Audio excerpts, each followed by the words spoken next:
Hi friend, మీకు ఈ video నచ్చినట్లయితే ఈ వీడియోని లైక్ చేయండి, సబ్స్క్రైబ్. నిషి కాశీ ఇద్దరు కూడా గూడారంలో దాక్కుని ఉంటారు.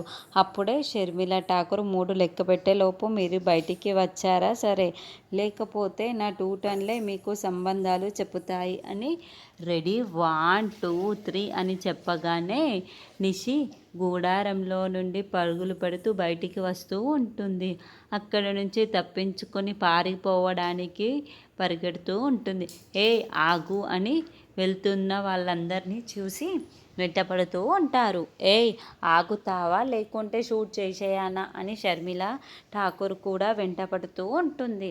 అప్పుడే ధాత్రి కేదార్లు కూడా మిలిటరీ డ్రెస్ వేసుకొని మోకాళ్ళకి మాస్కులు పెట్టుకొని మేడం ఆగండి ఆగండి అని అరుస్తూ అక్కడికి వస్తారు. మేడం మీరిద్దరూ అస్సలు కదలకండి, మీరు ఇలా ల్యాండ్ మైన్ పైన కాలు పెట్టండి అని ధాత్రి చెప్పడంతో నిషి షర్మిల ఠాకూర్ ఇద్దరూ కూడా ఒక్కసారిగా అక్కడ నిల్చున్న వాళ్ళందరూ అక్కడే నిల్చొని కదలకుండా అయిపోతారు.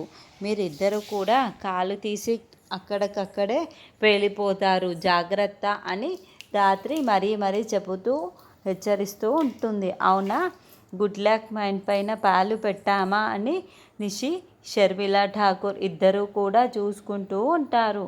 ఇక నిషికైతే వణుకు వస్తూ ఉంటుంది. అయ్యో ల్యాండ్ లైన్ పైన కాలు పెట్టేశానా అని టెన్షన్ పడుతూ ఉంటుంది.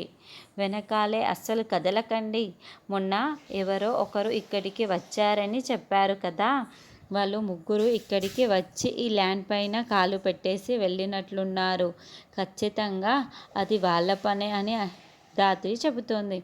ఇక షర్మిల ఠాకూర్ కూడా కదలకుండా ఆ ల్యాండ్ పైననే అలాగే నిల్చొని ఉంటుంది. మరి ధాత్రి కేదార్లు ఇద్దరు తెగించి వీళ్ళని ఎలా కాపాడుతున్నారు? అలా కాపాడడం వల్ల షర్మిల ఠాకూర్ వీళ్ళకి అనుమతి ఇచ్చి మొత్తం సెర్చ్ చేసుకునే అవకాశం కల్పిస్తుందా అన్నది నెక్స్ట్ ఎపిసోడ్లో చూద్దాము.